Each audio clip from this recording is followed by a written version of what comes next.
In the meantime, to give a broader perspective on Nigeria's human rights status, our correspondent Gloria Umezoke spoke with Professor Chidi Odinkalu, who's the chairman of the National Human Rights Commission. She began by asking him to give an assessment of Nigeria's 2014 human rights rating. There's been a growth in many ways in freedoms, but it's not yet translated into equalities.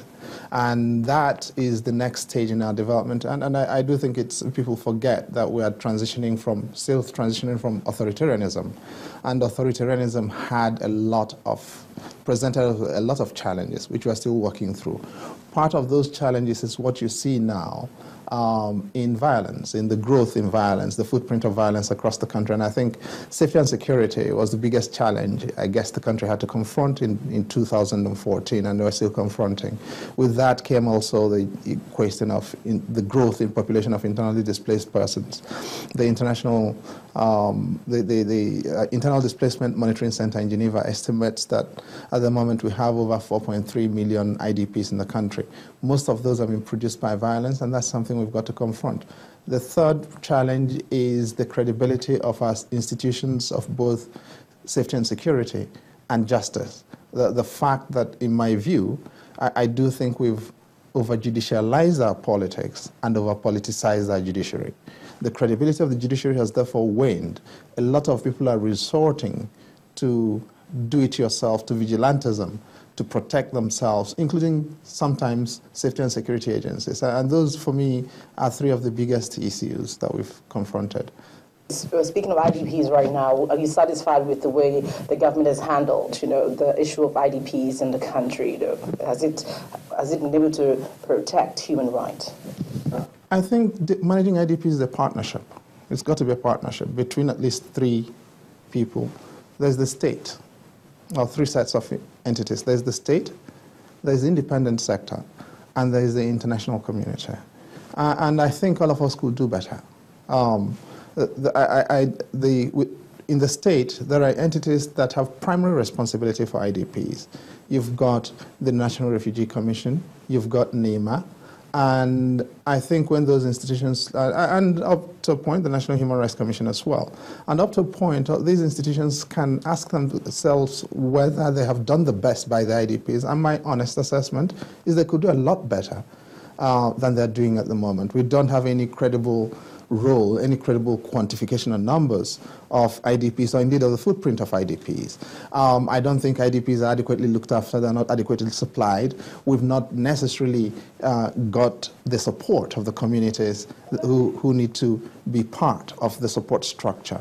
And the other thing is, but that said, it's also useful to know that the Victim Support Fund that's been set up by the government does offer a lot of possibilities for netting all of these entities. I think at the moment the support fund is trying to do something, and we can support it to do more.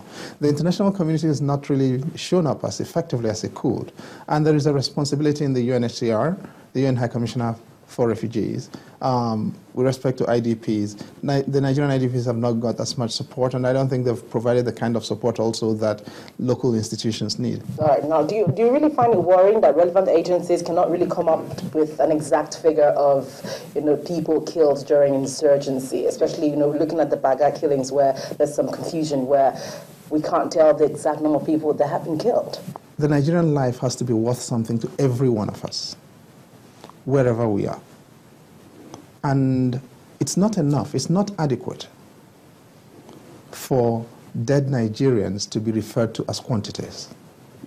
We have an incident, 29 people died. They are human beings. They had identities. They left families who deserve to have closure. We have to make the effort to care enough about our people to give closure to those whom they leave behind. Our correspondent Gloria Umezoke with the chairman of the National Human Rights Commission, Professor Chidi Odinkalu. I'd like to bring you up to speed now with the campaign train of the Ogun State Governor Epikule Amosu, which has arrived is currently in Yewa North local government area of the state on a two-day tour. to enlist the support of the electorate for his second term as governor. And before arriving in Yewa North, the train had stopped for 2 days in Ijebu North local government area and 1 day in Ikenne local government area, where he promised to bring more development to the area if voted in the coming elections. The governor also seized the opportunity to warn party supporters against fomenting trouble before, during and after the elections. The first stop for the campaign train in Ijebu North local government area was the Agric Farm Settlement, Ward 10. At Ward 8, Agoiwoye, Governor Amosun promised that the Ogun Road will be constructed and asked the electorate not to sell their PVCs. At the palace of the Ebumawe of Agoiwoye, Oba Abdurazak Adenuba told the governor that his community will vote all the APC candidates in the coming elections. Before breaking for the night, the train stopped at wards 9, 7 and 11 in Ishamuro, Oru and Mamu. The following day, the campaign resumed in Oshun Ward 4, followed by Atikori Ward 1. There was also time to commit proceedings to God. Ome, Ward 3, Ojawo, Ward 2, also hosted a train. At OK Shopping, Ward 6, the train called it a wrap in the local government area. As we speak, the modern school in Agowoye is ready. Our students will move in. The one in Ijebu, we will start it because Ijebu North is having 2. If you look at what we are doing in the area of infrastructure, we have started. When we came here the last time when we were doing the local government tour, we did promise that we will come and fix our road and our overhead bridge. Look at what is happening now within 3 months. You see what we've done. The Ogun State Governor makes his way into Ikenne, one of the local government areas of the state. He is cheered by a crowd at every campaign venue he visits. Governor Bikunle Amosun looks to have endeared himself to the hearts of residents here as they eulogize him. We try well. We do flyover and bridge and everything. We see all what he has been doing in the state. So definitely we need continuity. So we need to continue in the good work. The governor then moves to the palace of His Royal Highness, the Alakperu of Ikperu, Obaido Bashibo, on a courtesy visit. It was support for the APC presidential candidate, General Muhammadu Buhari.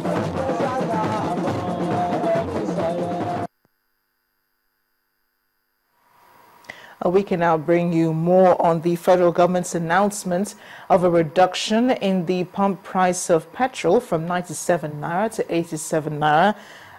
Minister of Petroleum Resources, Dizani Alison Madueke, spoke to us about it.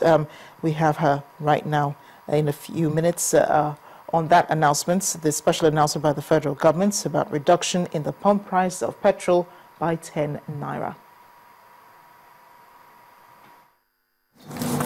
And in line with Section 6, Clause 1 of the Petroleum Act, that it is my responsibility as the Minister of Petroleum and my delight to announce today that there will be a reduction in the pump price of petroleum or premium motor spirit by 10 naira. Therefore, the reduction will be from 97 naira per litre to 87 naira per litre, and this will be effective as of midnight, Sunday, the 18th of January 2015. In line with this, I have directed the Petroleum Product Pricing Regulatory Agency, Pp.3, and the Directorate of Petroleum Resources, DPR, to ensure that there is strict adherence to this new pricing regime as soon as it takes effect, so midnight tonight, Sunday, the 18th of January 2015. I do hope that the entire country will benefit immensely from this reduction in the pump price of petroleum. I thank you. The Minister of Petroleum Resources, Diezani Alison Madueke, in the announcement made this evening about the reduction in the pump price of petrol, which takes effect tonight, midnight, the 18th of January 2015, from tomorrow, or from a minute past 12, pump price of petrol should be 87 naira per litre. The PPPRA and the DPR have been commissioned to ensure strict compliance. Now, the oil communities in the Ilaje local government area of Ondo State now have cause to smile as work on the multi-billion naira Obogoye Road moves faster towards completion. Speaking during an inspection tour, the NDDC Managing Director, Basi Dan Abia, observed that the project was very strategic. Okay. Work on this long stretch of road is continuing, but at a slower pace. This is a typical Niger Delta road. You see, I think I just pray that some of us will appreciate the peculiar problem of Niger Delta. Can you imagine you filing how many meters? 90 meters underground. Where else? I mean, how will we cross that? In fact, the first of all designed 75 years. So, I think this project clearly underscores the challenge we are having in this region. The 21.4-kilometer regional road has 4 bridges and would connect communities that are inaccessible. Mr. Augustus Owowa, the project consultant, speaks about the project. All this area used to be Lagos in the 60s. So where we are now, because we found that when we are filling one part there, we found that what you found is that the sand was just moving like this and was going down. If you have not got an experienced project manager, maybe people move away. But fortunately, I ask the questions. So where you are standing now, the feeling that has gone in here is more than 4 meters. After driving through the 7.3-meter wide asphalted road with side drains, the representative of Ondo State on the board of NDDC explained that the road would link Igbokoda, the commercial nerve center of Ilaje, to Orere-Ara and other neighboring communities. The project for Igbokoda Orere-Ara is a community still ahead, but the project has terminated. To the extent that it was awarded, the contractor has completed. But that project has no bearing yet on the community because it has not access, it is not up to where it was intended. The community is still about 5 kilometers away from here, but the road has stopped midway. It is neither giving value to Orere-Ara, nor giving value to Igbokoda, nor giving value to NDDC as a commission. The project was for 10.5 kilometers. And that 10.5 has been completed. It's better we get that clear. No. Leading the team on the inspection of the 3-kilometer Ogbonla Township roads laid with interlocking stones, Barrister Amua acknowledges that the NDDC has brought back life to the town. The NDDC team isn't satisfied with the contractors on the level of work done at the University of Science and Technology Prototype Hostel, Okitipupa. Perhaps this contract will be reviewed after a crucial meeting expected to hold this week between the consultant and the NDDC boss. Okay.